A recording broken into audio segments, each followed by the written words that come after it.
வணக்கம். இன்றைக்கி இந்த வீடியோவில் நம்ம பார்க்க போகிறது இது எம்ப்ராய்டரி ஒர்க் பண்ண ஃபேன்சி காட்டன் சாரீ. இப்போ இந்த சாரியோட ப்ளவுஸுக்கு பேக் சைடில் பாட் நெக்கிலே கொஞ்சம் வித்தியாசமாக இந்த மாடல் நான் பண்ணுறேன். அது எப்படி பண்ணலாம் அப்படிங்கிறத இந்த வீடியோவில் நம்ம பார்க்கலாம். அதுக்கு முன்னாடி இந்த சேனலை இது வரைக்கும் சப்ஸ்கிரைப் பண்ணாதவங்க சப்ஸ்கிரைப் பண்ணுங்கள். சப்ஸ்கிரைப் பட்டனை கிளிக் பண்ணி பெல் ஐக்கானையும் கிளிக் பண்ணுங்கள். இந்த சேனலில் வர வீடியோஸ் எல்லாமே நீங்கள் மிஸ் பண்ணாமல் பார்க்கலாம். இப்போ இதுதான் ப்ளவுஸோட கிளாத்து. சாரியில் பைப்பிங் அப்புறம் அந்த டிசைன் எல்லாமே க்ரீன் கலரில் பண்ணியிருக்காங்க. இப்போது சாரீ இந்த மாதிரி தான் இருக்குது. சாரீ ஃபுல்லாக இதே டிசைனில் இருக்குது. இப்போ இதில் டிசைன் பண்ணுறதுக்காக sari colour poly cotton cloth 1/4 metre தேவையானது. இது பேக் சைடு அளவு லைனிங் கிளாத்தும் மெயின் கிளாத்தும் கட் பண்ணியிருக்கிறேன். அகலம் 11.5 இன்ச் அளவு கட் பண்ணியிருக்கிறேன். தைச்சதுக்கப்புறம் 10 இன்ச்சு வர்ற மாதிரி உள்ள ப்ளவுஸ். உயரம் 15 இன்ச் இருக்குது. ஷோல்டர் 7 இன்ச்சுக்கு கட் பண்ணியிருக்கிறேன். ஷோல்டர் விட்டு 2.25 இன்ச்சுக்கு அடையாளப்படுத்துகிறேன். இப்போ ஒரு கேன்வாஸ் எடுக்கலாம். கேன்வாஸை 2 மடித்து கிளாத்தோட மடிப்பு போகும் பக்கமாக வைங்க. ஷோல்டர் விட்டு அடையாளப்படுத்திருக்கிற பகுதியில் அடையாளப்படுத்திட்டு தையலுக்குள்ள பகுதியை விட்டுட்டு அடையாளப்படுத்துங்க. போட் நெக்கோட உயரம் 3.5 இன்ச்சுக்கு அடையாளப்படுத்துகிறேன். 3 இன்ச்சுக்கும் அடையாளப்படுத்தலாம். இதில் நான் 3.5 இன்ச்சுக்கு அடையாளப்படுத்தியிருக்கிறேன். போட் நெக்கு இந்த மாதிரி வரைஞ்சிருங்க. வெளிப்பக்கம் 1/2 இன்ச் அளவு எக்ஸ்ட்ரா இருக்கிற மாதிரி அடையாளப்படுத்தி விட்டதுக்கப்புறம் நெக்கு பகுதியில் நம்ம அடையாளப்படுத்தியிருக்கோம் பாருங்கள். அந்த பகுதியிலேருந்து வெளிப்பக்கம் 1.5 இன்ச்சுக்கு அடையாளப்படுத்துகிறேன். எக்ஸ்ட்ரா அளவு கணக்கு பண்ணாதீங்க. நெக்கு பகுதியிலேருந்து 1.5 இன்ச்சுக்கு அடையாளப்படுத்துகிறேன். நெக்கு பகுதியிலேருந்து கீழே 5 இன்ச்சுக்கு அடையாளப்படுத்துகிறேன்.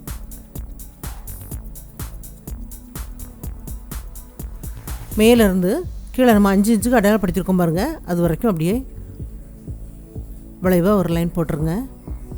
இப்போ இதுக்கும் வெளிப்பக்கம் 1/2 இன்ச் அளவு கேன்வாஸ் இருக்கிற மாதிரி கட் பண்ணி எடுத்துடலாம்.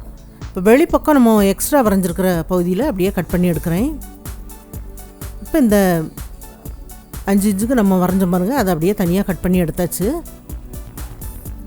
இப்போ இதை அயன் பண்ணதுக்கப்புறம் உள்பக்கம் உள்ளதை நம்ம கட் பண்ணி எடுக்கலாம். இப்போது லைனிங் கிளாத்தை 2 மடித்து சென்டரில் அடையாளப்படுத்திட்டு மேலே உள்ள கேன்வாஸ் பீஸ் வச்சுட்டு இந்த வெளிப்பக்கம் நம்ம கட் பண்ணி எடுத்த பாருங்க. அந்த சின்ன பீஸ் அந்த மாதிரி வச்சு அயன் பண்ணி விட்டுருங்க. அயன் பண்ணதுக்கப்புறம் இந்த பகுதியை நம்ம கட் பண்ணி எடுக்கலாம். போட் நெக்குக்காக வெளிப்பக்கம் நம்ம அடையாளப்படுத்தின பகுதியை கட் பண்ணிவிட்டு நெக்கு பகுதியில் கட் பண்ணி எடுக்கிறேன். நெக்கு இந்த ஷேப்பில் தான் இருக்கும். இப்போ இந்த பீஸ் வைக்கலாம். இந்த பீஸை விட எக்ஸ்ட்ரா வெளிப்பக்கம் ஜாயிண்ட் ஆக்குற அளவுக்கு கிளாத் இருக்கணும். அந்த மாதிரி வச்சுட்டு உள்ளுக்கு நம்ம நெக்கு பகுதியில் கட் பண்ணி எடுத்த கேன்வாஸ் வச்சு அயன் பண்ணுங்கள். இது லைனிங் கிளாத்து. இதே அளவுக்கு மெயின் கிளாத்தும் கட் பண்ணி வைங்க. ஒரு சின்ன கேன்வாஸ் எடுக்கலாம்.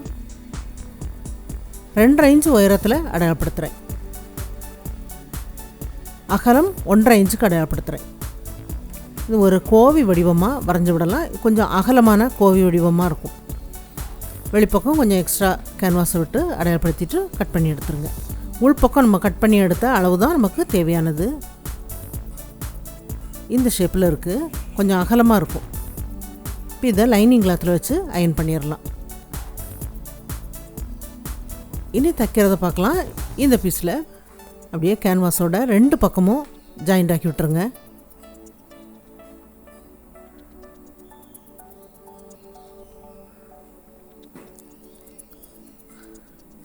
தைச்சதுக்கப்புறம் இது மெயின் கிளாத் வைக்கலாம். மெயின் கிளாத்துக்கு மேலே லைனிங் கிளாத் வச்சுட்டு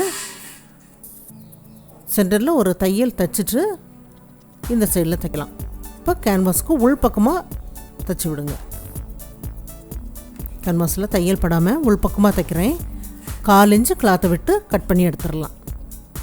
கட் பண்ணி எடுத்துகிட்டு சுற்றி கிராஸில் கட் பண்ணி விட்டுருங்க. லைனிங் கிளாத்தை அப்படியே அடிப்பக்கமாக திருப்பி விட்டுறலாம். திருப்பி விட்டுட்டு இப்போ நல்லா கை வச்சு தேய்ச்சி விட்டுருங்க. தேய்ச்சிட்டு இதோட எட்ஜில் ஒரு தையல் தைச்சி விட்டுருங்க.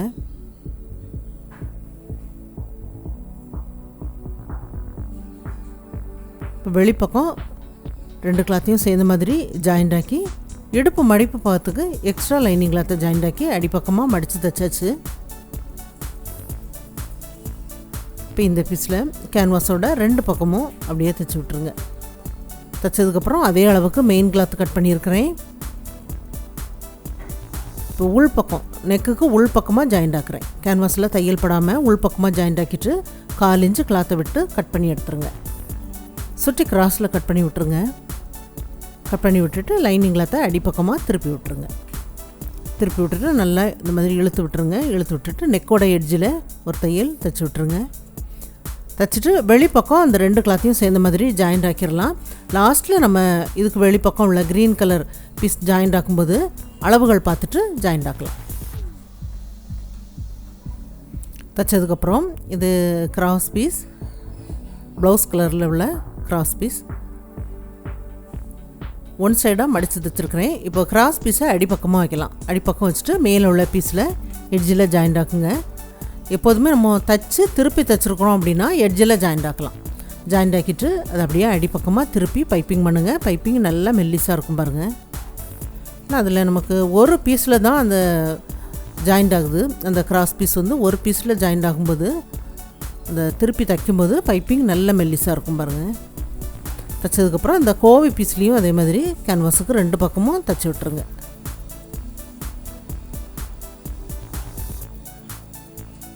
தைச்சிட்டு கேன்வாஸுக்கு வெளிப்பக்கம் இருக்கிற எக்ஸ்ட்ரா கிளாத்தை கட் பண்ணி எடுத்துருங்க. 2ஆக மடிக்கலாம். 2ஆக மடித்து சென்டரில் அடையாளப்படுத்தி விட்டுருங்க.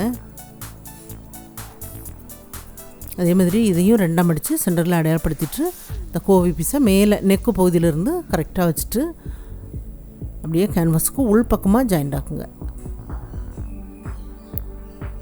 ஆரம்பித்த பகுதியில் கொஞ்சம் தைச்சிட்டு முடிங்க. உள்பக்கம் கொஞ்சமாக அந்த மாதிரி கட் பண்ணி எடுத்துகிட்டு கேன்வாஸ்க்கு உள் பக்கம் 1/4 இன்ச்சு அளவு கிளாத் இருக்கிற மாதிரி விட்டுட்டு கட் பண்ணி எடுத்துருங்க. எல்லாமே கட் பண்ணி எடுத்துகிட்டு இந்த சைடில் கார்னர் வரைக்கும் தையல் வரைக்கும் கட் பண்ணி விட்டுருங்க.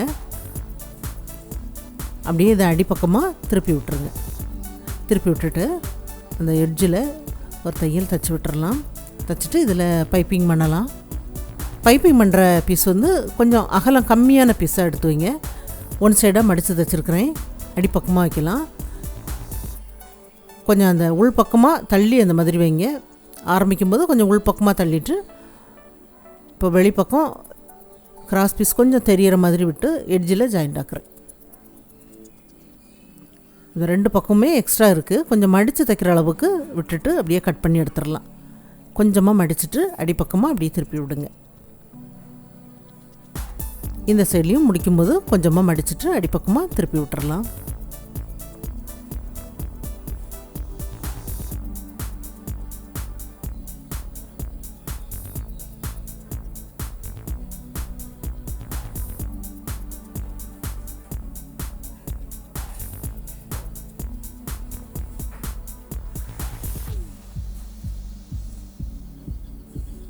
இப்போ இதில் பைப்பிங் பண்ணி முடித்தாச்சு. இப்போ இது நேர் பீஸ் 2 இன்ச் அகலமுள்ள நேர் பீஸ் 2ஆக மடித்து தைச்சி விட்டுறலாம். தைச்சிட்டு இதில் ஒரு நீடில் வச்சு அதில் முடிச்சு போட்டுட்டு அப்படியே உள்பக்கமாக திருப்பி விடுங்க. நீடில் திருப்பி விடுங்க. நேராக விட்டுட்டிங்க அப்படின்னா கிளாத்தில் மாட்டிட்டு வெளிப்பக்கமாக வராது. திருப்பி விட்டுட்டு நல்லா அப்படி எடுத்துருங்க. நல்லா திரும்பி வந்துடும். அந்த தையல் லைன் இந்த சைடில் சென்டராக வர்ற மாதிரி அப்படியே வச்சுட்டு நல்லா கை வச்சு தேய்ச்சி விட்டுருங்க. எல்லா பீஸுமே அதே மாதிரி தைச்சி முடித்தாச்சு. 2 இன்ச்சு நீளத்தில் எல்லாமே கட் பண்ணி எடுத்துடலாம். எல்லா பீஸுமே கட் பண்ணி எடுத்தாச்சு. இப்போ இதை வந்து நம்ம அப்படியே எடுக்கலாம். இந்த பகுதியில் அப்படியே அப்படி சுருக்கி பிடிச்சிட்டு இப்போது இந்த த்ரெட்டில் அந்த சேம் கலர் த்ரெட்டாக இருக்கணும் வச்சுட்டு நல்லா இப்போ பூ கட்டுற மாதிரி எல்லாத்தையும் சேர்ந்த மாதிரி அப்படியே கட்டி விட்டுருங்க. கட்டி விட்டுட்டு தனித்தனியாக நம்ம கட் பண்ணி எடுத்துடலாம்.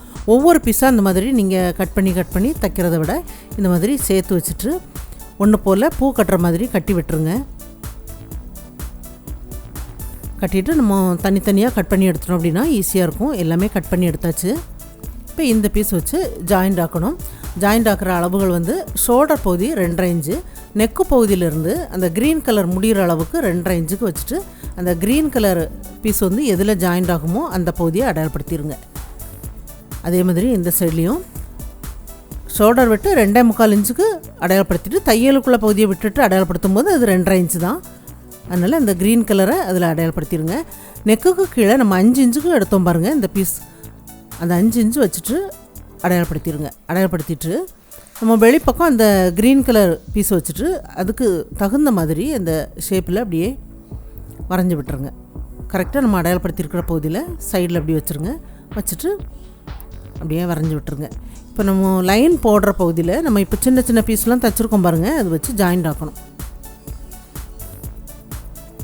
இந்த இடத்துல வைக்கலாம். அந்த தையல் வந்து எந்த சைடு வருது அப்படின்னு நம்ம கட்டி விட்டுருக்கிற பகுதி எந்த பகுதியில் வருதோ அதை அந்த மாதிரி வச்சுட்டு அடையாளப்படுத்தி விட்டுருங்க. ஒரு லைன் போட்டுட்டு நம்ம அந்த பீஸ் வச்சோம் அப்படின்னா எல்லா பீஸுமே கட்டி விட்டுருக்கிறது ஒரே லைனில் வர மாதிரி இருக்கும். அந்த மாதிரி அடையாளப்படுத்திட்டு ஜாயிண்ட் ஆக்குங்க. இது எதுக்காக நம்ம கட்டி விட்டுட்டு தைக்கணும் அப்படின்னா, கட்டாமல் நீங்கள் இந்த மாதிரி வச்சுட்டு தைச்சிங்க அப்படின்னா லாஸ்ட்டில் தைக்கும்போது கீழே உள்ள கிளாத் வந்து இழுத்து பிடிக்கும். அதனால் நீங்கள் ஃபஸ்ட்லேயே இது மாதிரி கட்டி விட்டுட்டு அதில் வச்சு ஜாயிண்ட் ஆக்குங்க. நேராக ஒரு பீஸ் வச்சு நம்ம 2 பக்கமும் ஜாயிண்ட் ஆக்கிட்டோம் அப்படின்னா அடுத்ததாக நம்ம லாஸ்ட்டில் அதை சுருக்கி கட்டும்போது எப்படியும் கீழே உள்ள கிளாத் வந்து உங்களுக்கு சுருக்கமாக விழும், அளவுகள் வந்து மாறும். அதனால் இந்த மாதிரி பண்ணிவிட்டு பண்ணுங்கள். அதுவும் இந்த மாதிரி நீங்கள் ஒரு லைன்லாம் போட்டுட்டு நம்ம கட்டி விட்டுருக்கிற பகுதி வந்து எல்லா பீஸும் ஒரே இடத்துல வர்ற மாதிரி ஒரு லைன் போட்டுட்டு தைச்சோம் அப்படின்னா ஒன்று போல் அதில் ஜாயிண்ட் வரும்போது பார்க்கறதுக்கு ரொம்ப நல்லாயிருக்கும். இல்லை அப்படின்னா நம்ம கொஞ்சம் முன்னும் பின்னுமாக கூட வந்துடலாம். கரெக்டாக அந்த கட்டி விட்டுருக்கிற பகுதி அந்த ஒரு லைன் போட்டிருக்கேன், அதில் வச்சுட்டு அப்படியே ஜாயிண்ட் ஆக்குங்க. வெளிப்பக்கம் நம்ம அந்த க்ரீன் கலர் பீஸ் ஜாயிண்ட் ஆக்கிற பகுதியில் ஒரு லைன் இருக்குது பாருங்கள், அதில் ஜாயிண்ட் ஆக்கிட்டு வரேன்.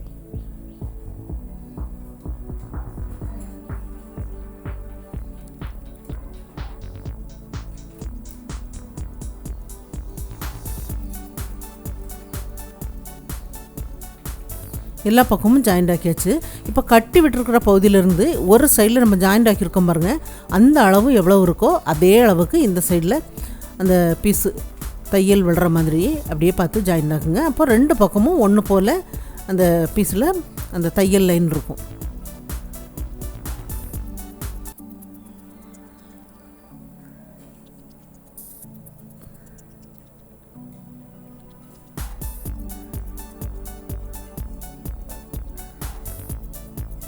இந்த ரவுண்டு ஷேப்புக்கு தகுந்த மாதிரி 2வதும் ஜாயிண்ட் ஆக்கியாச்சு. வெளிப்பக்கம் எக்ஸ்ட்ரா கிளாத்தை விட்டுட்டு கட் பண்ணி எடுக்கலாம். நமக்கு இதில் ஜாயிண்ட் பண்ணுற பகுதி, இந்த பகுதியில் நம்ம தையல் லைன் இருக்குது பாருங்கள், அந்த பகுதியில் இந்த எக்ஸ்ட்ரா கிளாத்தை கட் பண்ணி எடுத்துருங்க. இந்த பீஸில் உள்ள கிளாத்தை அப்படியே கட் பண்ணி எடுத்துடலாம். வெளிப்பக்கம் கட் பண்ணி எடுக்க வேண்டாம், ஏன்னா அதில் வந்து நமக்கு உள்பக்கமாக போகிற பகுதி. கட் பண்ணி எடுத்தாச்சு. இப்போ இது வச்சு ஜாயிண்ட் ஆக்கலாம். அந்த தையல் லைன் தெரியுது பாருங்கள், அந்த பகுதியில் வச்சு ஜாயிண்ட் ஆக்கணும். 2-3 பின் வேணாலும் பண்ணிக்கோங்க. நான் பின் பண்ணுறதுக்கு பதில் 2-3 இடத்துல தைச்சிட்டு அப்படியே தைக்க ஆரம்பிக்கிறேன். ஒரு ஷோல்டர் பகுதியில் தைச்சிட்டு இன்னொரு ஷோல்டர் பகுதியிலையும் அந்த லைனில் லைட்டாக நம்ம தைச்சி விட்டுட்டோம் அப்படின்னா ஈஸியாக இருக்கும். தைச்சிட்டு கரெக்டாக சென்டர்லேருந்து நம்ம தைக்க ஆரம்பிச்சிட்டோம் அப்படின்னா 2 பக்கமும் ஒன்று போல் முடியும். ஏன்னா இதில் நம்ம வெளிப்பக்கம் அதில் கேன்வாஸ் இருக்கிறதுனால உங்களுக்கு கரெக்டாக அதோட வந்து ஜாயிண்ட் ஆகும், அளவுகள் மாறாமல் இருக்கும். நம்ம வெறும் கிளாத் அப்படியே மடித்து தைச்சிட்டு நம்ம தைச்சோம் அப்படின்னா எப்படியும் கொஞ்சம் முன்னும் 1/2 இன்ச் 1 இன்ச்செலாம் கூட நம்ம தைக்கும் போது இழுத்து கொடுக்கும். அந்த மாதிரி உள்பக்கம் உள்ள பீஸில் ஜாயிண்ட் ஆக்கும்போது கரெக்டாக வந்து முடியாது, கொஞ்சம் சுருக்கம் விழும். இதில் கேன்வாஸ் இருக்கும்போது கரெக்டாக அந்த அளவுகள் வந்து மாறாமல் ஷேப்பும் ரொம்ப நல்லாயிருக்கும். அந்த மாதிரி தைச்சி விட்டுறலாம். இப்போ இது கிராஸ் பீஸ் 2ஆக மடித்து 1/4 இன்ச் அளவு தையல் விடுற மாதிரி தைச்சி விட்டுருங்க. தைச்சிட்டு தையலுக்கு வெளிப்பக்கம் ஒன்று போல் கிளாத்தை கட் பண்ணி எடுத்துருங்க. ஒன்று போல் இருக்கணும். கட் பண்ணி எடுத்தாச்சு. கட் பண்ணி எடுத்துகிட்டு இந்த சைடில் நம்ம இந்த கோல்டு கலர் கிளாத்தை வைக்கலாம். அந்த நூல் இலைகள்லாம் இந்த க்ரீன் கலர் பீஸ் பக்கமாக இருக்குது, அதுக்கு வெளிப்பக்கமாக வைக்கிறேன். அதுக்கு மேலே படாமல் வெளிப்பக்கமாக வைக்கிறேன். நல்லா எண்டில் அந்த மாதிரி தைச்சி விட்டுருங்க. தைச்சிட்டு நம்ம திருப்பி தைக்கும்போது அந்த க்ரீன் கலர் பீஸில் அந்த நூல் இலைகள்லாம் மறைக்கிற மாதிரியும் தையல் லைன் மறைக்கிற மாதிரியும் அது அப்படியே ஜாயிண்ட் ஆகும் பாருங்க. கரெக்டாக அப்போ ஜாயிண்ட் ஆகும்போது அந்த பைப்பிங்கும் ரொம்ப சின்னதாக இருக்கும். இந்த அளவுக்கு அப்படியே திருப்பி விட்டுட்டு அதுக்கு மேலே அப்படியே ஜாயிண்ட் ஆக்கிடுங்க. ஜாயிண்ட் ஆக்கி முடிச்சாச்சு. இப்போ இந்த க்ரீன் கலர் பீஸில் வந்து வெளிப்பக்கம் மெல்லிசாக ஒரு லேஸ் வச்சு தைச்சிட்டு அந்த கோவி பீஸுக்கு மேலேயும் ஒரு பட்டன் வச்சு தைச்சி முடிச்சிருக்கிறேன் பாருங்கள். இதில் பேக் சைடு மாடல் ஃபினிஷ் பண்ணியாச்சு. இப்போ அந்த சாரீக்கு பொருந்துகிற மாதிரி இதில் ஒரு போட் நெக் மாடல் வித்தியாசமாக பண்ணியிருக்கிறேன். இது எல்லாருக்கும் பிடிக்கும்னு நினைக்கிறேன். ட்ரை பண்ணி பாருங்கள். இந்த வீடியோ பார்த்ததுக்கு நன்றி. மேலும் வீடியோஸ் பார்க்க இந்த சேனலை மறக்காமல் சப்ஸ்கிரைப் பண்ணுங்கள்.